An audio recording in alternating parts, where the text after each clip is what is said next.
And like I said, when I make a mistake on moving, it's because there's an unspoken assumption that is simultaneously a deeply held belief.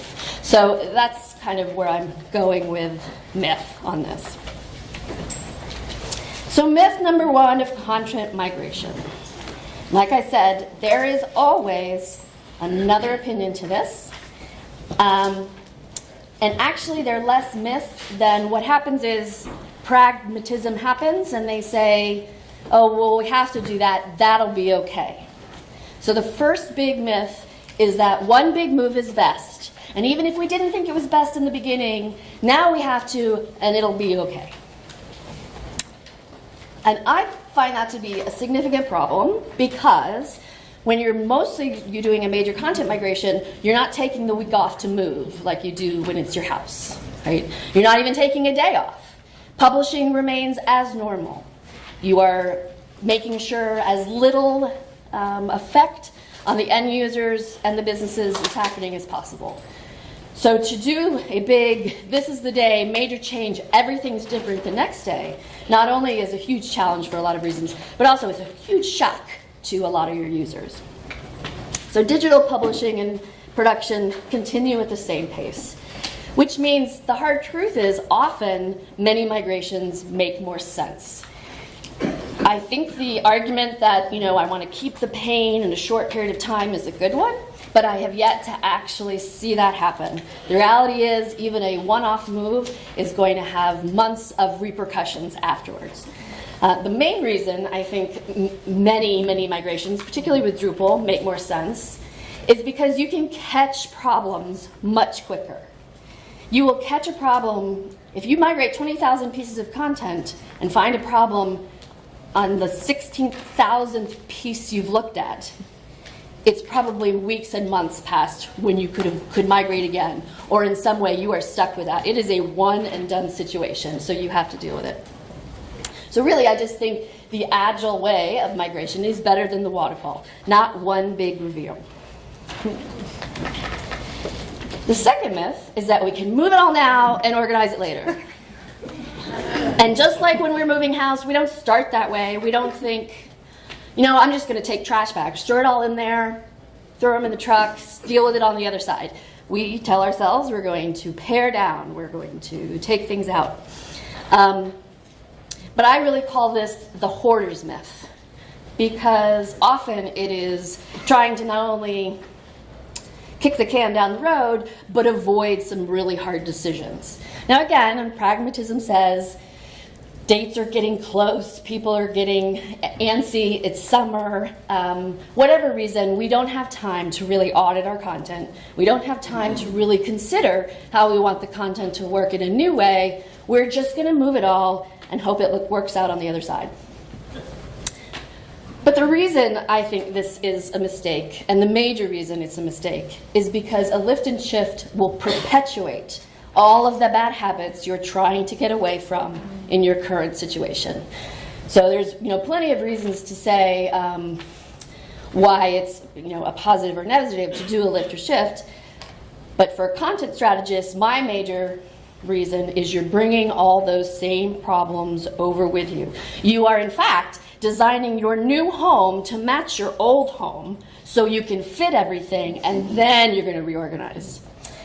And like I said, that creates bad habits, especially, I would say, in government websites where they've often been used for file sharing or file storing or a number of sort of secret places that people keep things.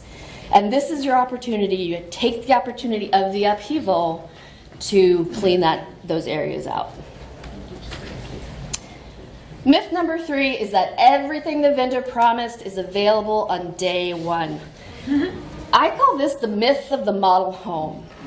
And I don't blame, I'm a vendor, I don't blame the vendor necessarily. It's more about, I think, the the hard work it takes through the long contracting and RFP process, where the benefits of the migration have been stated and restated over and over again, where the new functionality that you're committing to on the other side with the new CMS has been really talked about until everyone's blue in the face, that there's a sense of the model home. We've not seen our content in the house. I mean, I love going to open houses and model homes where they've staged it for like mini people with no stuff. And you know, well, my stuff in here is going to be really different. So the better way to think about it for everyone is that it's not a turnkey solution. Real estate agents will say, this house is a turnkey solution. All it's missing is you. And the CMS is not that. It's not ready for your content to just roll right in and just be perfect from day one. So it's really, I think, a better way to consider it in terms of you're going to be doing small, medium-sized, major renovations from day one. Decisions have to continue to be made from day one. The contracting officer may be able to relax now, but the product manager has now daily decisions to be made. There's usually like this, we're going to go with Drupal, it's all excited, but when do we get to see it? And there's a lost concept of how much discussion and decisions need to be made at that point, and will continue to. Myth number 4, I think people will probably argue with me, but I call this the myth of the technology savior. We'll have a 100% scripted migration, no manual migration for us. I've never seen it ever. Even in a upgrade, from one version to the next, you're not touching anything. The reality is you're going to have to go in there and check some things. If it was a perfect one-to-one swap, you probably wouldn't need the new CMS to begin with, right? So this is a prevalent myth, and whereas you're always trying to make it so you're absolutely automating as much of the migration as possible, most of the projects I've worked on have underestimated the level of manual migration and cleanup that will also be required. Oops, wrong way. So the hard truth is that humans are required. Now, the pushback to this is often to the effect of, but we have 20,000 pieces of content. We cannot possibly check each one. And my rather tough love answer is, then why would you ask your users to look at it? If you can't QA it in some way, and if, in general, your website is about timely, accurate information for consumers that matters now, then to say, you know what, I'm just going to move it over there, wish and hope, I bet it'll be fine, is sort of like just leaving your hoarded garage and shed and storage pod all open. That's what the opportunity is for them to see it, to pick through it for their own valuables, and they're going to kind of see that and not the beautiful house behind. So this is one where I think it's less that it's people recognize it. Oh yeah, there'll be some manual migration. Oh yeah, there'll be some cleanup by our content staff. There's usually they sort of downplay it when I think it is usually quite significant. Myth number 5 is that once the content is migrated, we're mostly done. This one is new for me, but I think it depends on your project sponsor and how comfortable they are with technology in general. But like the RFP process, the migration is this ginormous milestone, that there's this big sigh on the other side. And surely at this point, now we're very close to cutting the ribbon and having the press and saying hurrah. I don't think that's generally true. I think the reality is change is hard. And so even if you didn't need a lot of manual cleanup, even if you didn't need a lot of QA, if you are migrating a content management system, you have rocked somebody's world, probably a lot of people's world. And I think that's another issue that's usually sort of downplayed as to how much effect a content migration has on a website that is public, that a lot of people's jobs are part of. They are, involved, touching in some way, some of their day or most of their day. And I really like this change model because it also sort of reminds you that first it's going to suck before it gets better. And as you can see, I'm not really known for my optimism and my cheerfulness, but there's enough expectation management on the reality, because we know this when we move house, right? We don't invite guests to stay the 2 days after we move, right? So we kind of recognize that there is a settling period. So I think that's another issue around migration. There's this, the hard part is over. When for certain areas of your project, the hard part is really just beginning.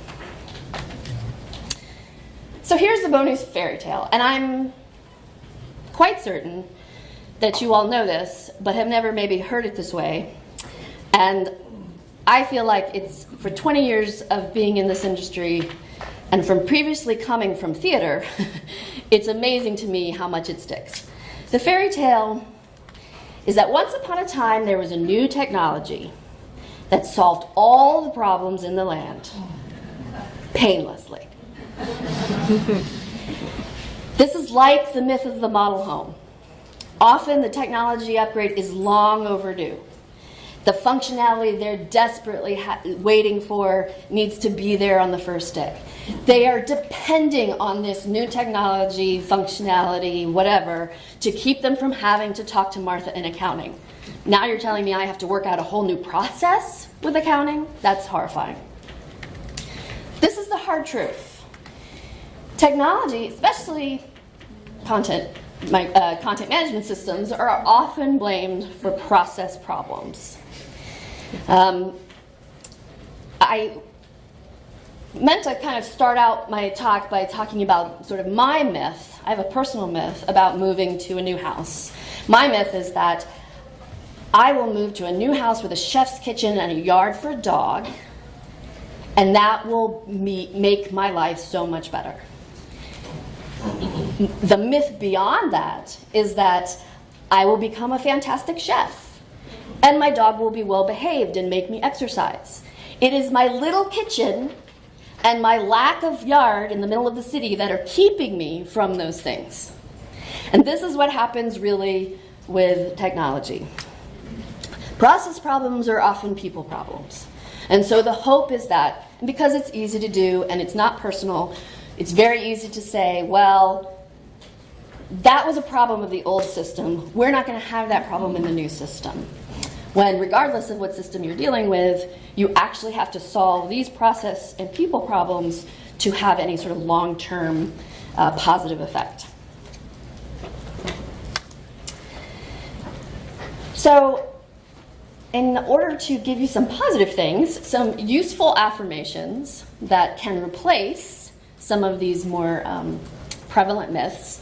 And like I said, even if you all sitting here are like, oh, I don't believe that, I know that, I promise you there are project sponsors, project people, there are people involved in your massive project who do. And they don't say it out loud because they don't want you to point it out that it's not going to work out for them. But it is really important to be aware that it's there. The first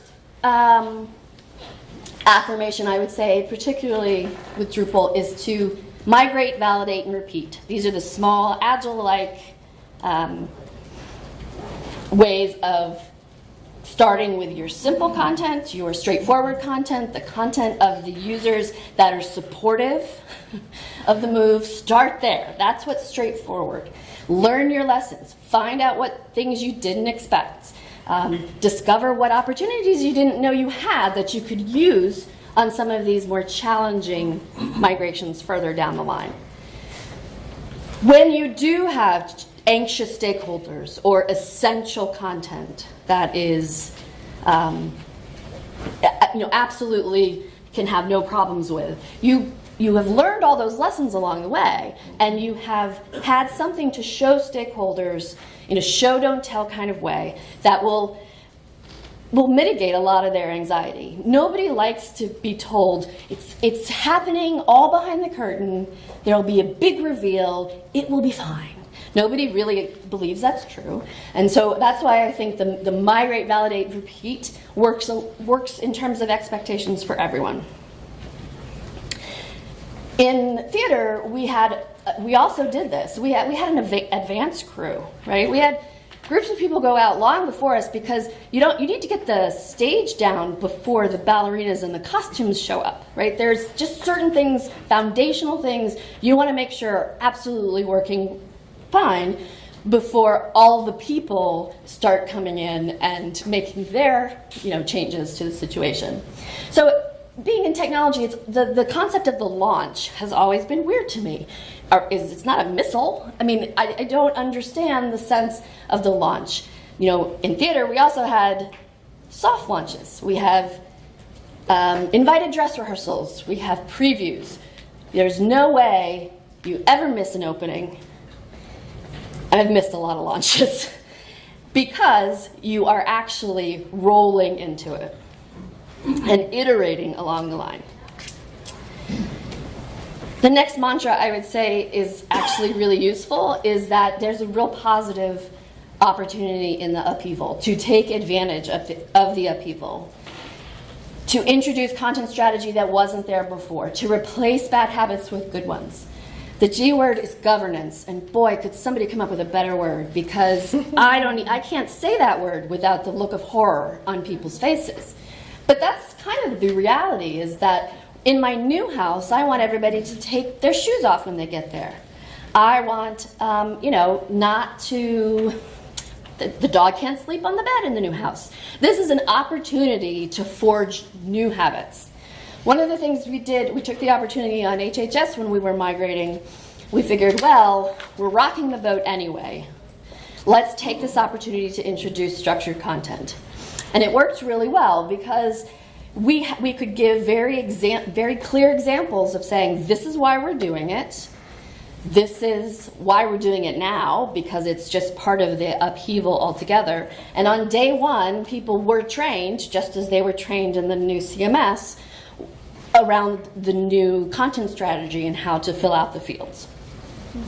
That we sort of baked the governance in that way, and it just took advantage of the fact that things were going to suck anyway. We were going to change a lot of things at once.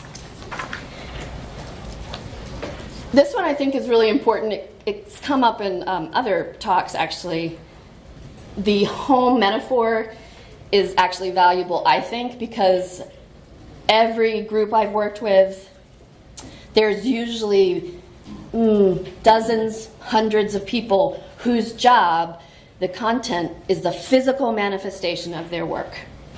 Regardless of how they might feel about it, this is their raison d'etre in some way. There is a huge emotional attachments. I mean, there's a reason why there's a television show, Hoarders, right? There's huge emotional attachments to things. And that recognizing that your content, your CMS is not just a tool to sort of, churn out the stuff, but it's actually where people's, stuff is held. That's where you kind of get the unexpected emotion from stakeholders. They have built this press release library that goes back to 1998 carefully over the course of their career, and you're just going to come in and take half of it away and change the titles on the other half. It's really upsetting. So I think it's very important to be aware of the place the CMS probably has in the organization that you're in. That it's really a human systems analysis change, not just shifting from this storage unit to this storage unit. The next two are the ones I think are most important. You could put a UX person and a business analyst in a room and say, should you pave the cow paths? Discuss. And that could go on for an hour, right? Some people will say you pave the cow paths. The UX person might say you pave the cow paths because that's what the users have told you they want to do, right? That's the groove worked in. You've probably seen the image on the internet where there's the path that like totally ignores the sidewalk along the side, because the users actually want the shortest distance from A to B.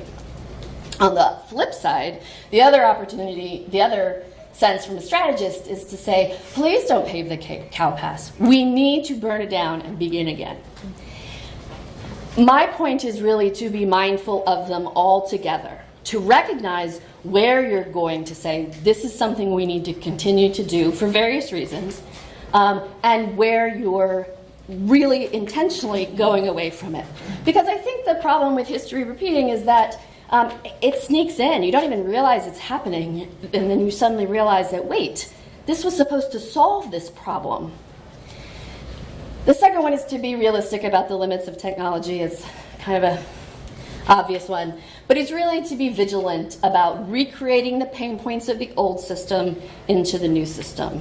Sort of my top tip for that is really to constantly keep a sense of really what's driving the migration to begin with, and where you might be recreating old problems simply because the only thing in the picture that's changed is the technology.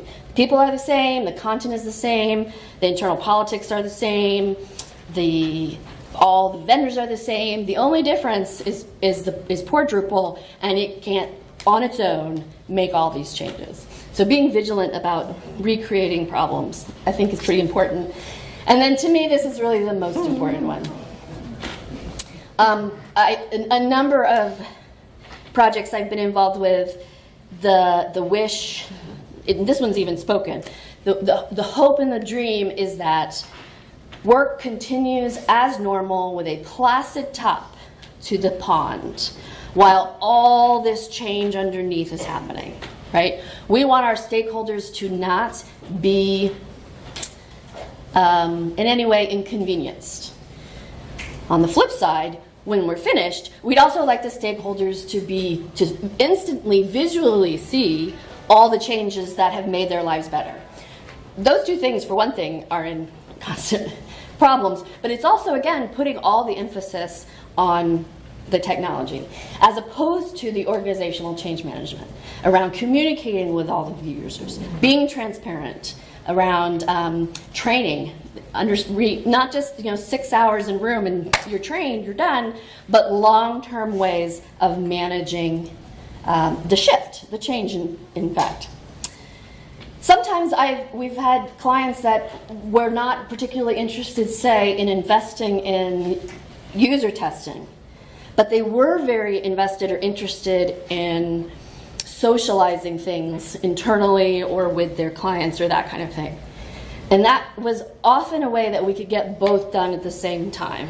Depending on which way we said it, which way we talked about it, the important thing was that you start to get how things are going to change in front of the people that it's going to affect and get their feedback early on. So there is no magic. Lisa had a talk yesterday showing how Drupal and Disney are the same. I thought it was awesome. And the Disney quote is one of my favorites. There is no magic in magic, it's all in the details. At Disney World, there is a huge underground subway system, fundamentally.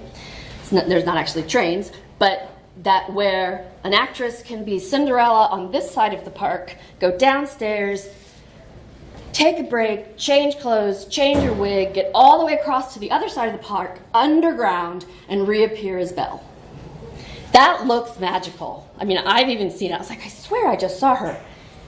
But those are the kind of details that they work out ahead of time. And those are the kind of details that migrations require. They are hard. Change is hard. But this is our era of authenticity and transparency. So I say it's better to be real about it and banish the myths. Thank you.